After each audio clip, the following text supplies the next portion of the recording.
कौन किसका हक खा गया? आज जो ये बात कर रहे हैं कि हक खा गया, छोटी छोटी जात की पार्टियां बनाकर जाके बीजेपी से अलायंस करके 2 टिकट लेता है, 4 टिकट लेता है। कभी पूछा कि आपने हम सबका हक खा लिया?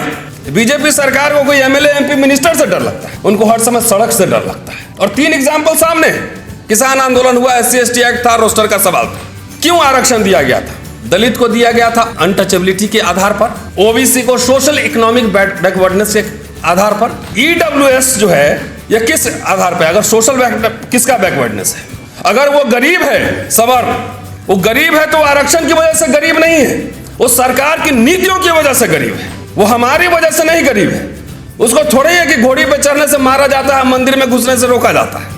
ये जनेऊ और पूंजी की लीला, मुझे कहने में कोई आपत्ति नहीं, मुझे किसी से वोट नहीं लेना। जिस दिन लेना भी होगा तो मेरे लिए सीधा ये लड़ाई बैकवर्ड और फॉरवर्ड की है, कोई खुश करने की जरूरत नहीं। यहाँ एक तरफ एक पार्टी कहता है कि 20% और 80% की लड़ाई है, और हमारे लीडर्स बैकवर्ड बनाम फॉरवर्ड कहने की हिम्मत नहीं रखते हैं। कहां से आरक्षण बचेगा? ये गैर संवैधानिक अग्निवीर तमाम सब लागू करेगा। कोई किसी का हक नहीं खाया, अभी रिजर्वेशन ही पूरा नहीं हुआ तो हक किसका, कौन किसने खा लिया? बताइए। ओबीसी का कोई दावा कर दे, प्राइम मिनिस्टर खुद ओबीसी के हैं, संसद में रिपोर्ट रख दे कि ओबीसी का रिजर्वेशन पूरा हो गया है। भारत के इतिहास का जो सबसे बड़ा बिगेस्ट फ्रॉड है वो है ईडब्ल्यूएस। सीधा और सीधा कहने में क्या दिक्कत है कि ये बीजेपी सरकार और उसके जितने बैक करने वाले राइट विंगर संगठन हैं, वो तमाम संविधान के प्रावधानों को, रिप्रेजेंटेशन को खत्म करने की एक एक करके साजिश कर रही है और खत्म कर दे रही है। आरक्षण गरीबी उन्मूलन प्रोग्राम नहीं है, उसके लिए 50 योजनाएं सरकार की है, अंत्योदय योजना, बीपीएल है, तमाम तरह की योजनाएं हैं। आरक्षण इसलिए दिया गया था क्योंकि ये रिप्रेजेंटेशन का सवाल है।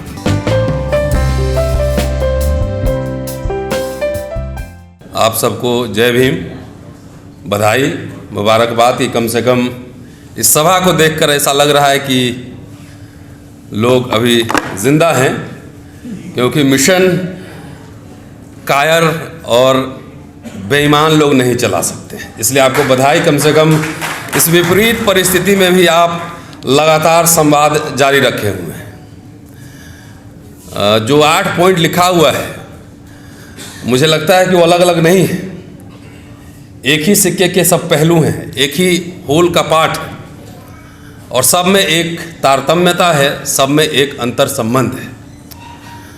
बहरहाल मैं अपने पॉइंट पे आऊँगा, ईडब्ल्यूएस पे बोलना है मुझे। और शायद हमारे दोस्तों को अगर याद होगा तो जब ये ईडब्ल्यूएस आया था तो सबसे पहले हम लोगों ने इसका विरोध किया था, और अपने स्टैंड पे अभी भी कायम।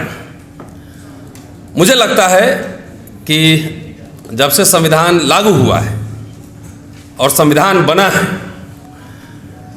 प्रतिनिधित्व का सिद्धांत, रिप्रेजेंटेशन का क्वेश्चन आया है, तब से लेकर आज तक भारत के इतिहास का जो सबसे बड़ा बिगेस्ट फ्रॉड है वो है ईडब्ल्यूएस और क्रीमी लेयर भी कह रहा हूं, क्योंकि आरक्षण की अवधारणा को लोग, मुझे लगता है, ठीक से समझा ही नहीं गया है। इसलिए ये सरकार, और खुल के कहने में मैं पैम्पलेट पढ़ रहा था, इसमें कुछ इसमें खुल के बात नहीं आ रही। सीधा और सीधा कहने में क्या दिक्कत है कि ये बीजेपी सरकार और उसके जितने बैक करने वाले राइट विंगर संगठन हैं, वो तमाम संविधान के प्रावधानों को, रिप्रेजेंटेशन को खत्म करने की एक एक करके साजिश कर रही है और खत्म कर दे रही है। आपके हाथ में किताब संविधान पकड़ा दिया गया है कि आप संविधान गीता समझ के सीने में लगाकर घूमिए, और एक एक करके सारे प्रावधान उसके फाड़ दिए गए। मैंने जो बात कही है उसमें कायम हूं, सहमति असहमति हो सकती है, लेकिन क्या आप बताइए कि कॉन्स्टिट्यूशन में, ईश्वरैया साहब बैठे हुए हैं, मैं इतिहास का छात्र हूं, एक्टिविस्ट हूं, कॉमन सेंस से बोलता हूं और थोड़ा बहुत आप लोगों को सुनता हूं, उसी से बोलता हूं। संविधान में कहीं भी क्रीमी लेयर का कॉन्सेप्ट है? आरक्षण क्या है? आरक्षण क्या गरीबी उन्मूलन प्रोग्राम है या कुछ और है? आरक्षण गरीबी उन्मूलन प्रोग्राम नहीं है, उसके लिए 50 योजनाएं सरकार की है, अंत्योदय योजना, बीपीएल है, तमाम तरह की योजनाएं हैं। आरक्षण इसलिए दिया गया था क्योंकि ये रिप्रेजेंटेशन का सवाल है, और क्रीमी लेयर जब लगाया गया, उसके पीछे लॉजिक सीधा था कि ऐसे लोगों को आने से रोकना, और इसका पूरा ब्रिटिश गवर्नेंस से इसको हम समझ सकते हैं, कॉलोनियल लेगेसी से समझ सकते हैं।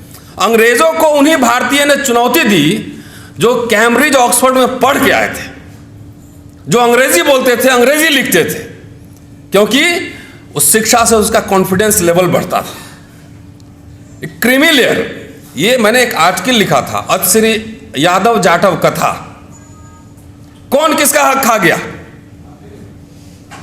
आज जो ये बात कर रहे हैं कि हक खा गया, छोटी छोटी जात की पार्टियां बनाकर जाके बीजेपी से अलायंस करके 2 टिकट लेता है, 4 टिकट लेता है, कभी पूछा कि आपने हम सबका हक खा लिया। रिजर्वेशन एक रिप्रेजेंटेशन था, और उसके पीछे लॉजिक यह था कि उसमें से क्रीम बनेगा जो इनसे बहस करेगा, सवाल खड़े करेगा। क्यों, एक क्या कारण है कि पिछले 8-10 सालों से देखिए तो विश्वविद्यालय बैटल ग्राउंड ऑफ आइडियाज बना हुआ है। ये पॉलिटिकल क्लास से रेसिस्टेंस नहीं आ रहा है, चाहे रोहित बुमला से लेके आज तक आप देख लीजिए, क्योंकि आपके घर के बच्चे जब विश्वविद्यालयों में एमफिल पीएचडी करने गए, जब अंग्रेजी बोलना शुरू किया, जब सवाल खड़े करना शुरू किया, तब जाके ये मामला आपका पूरा कॉन्स्पिरेसी। पार्लियामेंटेरियन से उनको डर थोड़ा ही लगता है, बीजेपी सरकार को कोई एमएलए एमपी मिनिस्टर से डर लगता है, उनको हर समय सड़क से डर लगता है। और 3 एग्जाम्पल सामने, किसान आंदोलन हुआ, SC ST एक्ट था, रोस्टर का सवाल था। EWS देखिए, डॉक्टर अंबेडकर ने मिनिस्ट्री से रिजाइन किया था, 4 पॉइंट्स बताए थे, 4 कारण। उसमें से एक कारण यह था कि ओबीसी के रिजर्वेशन पे कमीशन बैठाने पे काम नहीं हो रहा है। क्यों आरक्षण दिया गया था? दलित को दिया गया था अनटचेबिलिटी के आधार पर, ओबीसी को सोशल इकोनॉमिक बैकवर्डनेस के आधार पर। EWS जो है यह किस आधार पर? अगर सोशल किसका बैकवर्डनेस है? अगर वो गरीब है, सवर्ण, वो गरीब है तो आरक्षण की वजह से गरीब नहीं है, वो सरकार की नीतियों की वजह से गरीब है, वो हमारी वजह से नहीं गरीब है। उसको थोड़ा ही है कि घोड़ी पे चढ़ने से मारा जाता है, मंदिर में घुसने से रोका जाता है। लेकिन हमारे नेताओं ने भी, दलित पिछड़े नेताओं ने भी कुछ को छोड़कर तालियां बजवाई। और हमारे, आप देखिए ओबीसी का तो अभी कोई आंकड़ा ही नहीं है। अगर जाति जनगणना हुआ नहीं, ये आरक्षण को खत्म करने का जो है पूरा आरएसएस बीजेपी का जो फॉर्मूला है, अग्निवीर योजना लाओ। अब मैं स्कॉलरशिप की बात कर रहा हूं, ओबीसी का छोड़ दीजिए, हमारे लीडर्स को बोलना चाहिए, निषाद साहब हैं, कि SC ST में स्कॉलरशिप में क्रीमी लेयर लगा हुआ है। आपको पता है 8 लाख रुपया जिस SC ST फैमिली का इनकम है, उसके बच्चे का अगर ऑक्सफोर्ड, कैम्ब्रिज, हार्वर्ड में एडमिशन हो रहा है तो उसको स्कॉलरशिप नहीं मिलेगा। तो 8 लाख रुपया तो जो क्लास 4 एम्प्लॉइज है उसका भी इनकम है, जो LDC है उसका भी इनकम 8 लाख से ज्यादा है। तो 8 लाख इनकम हो गया तो उसका बच्चा ऑक्सफोर्ड में नहीं पढ़ सकता है।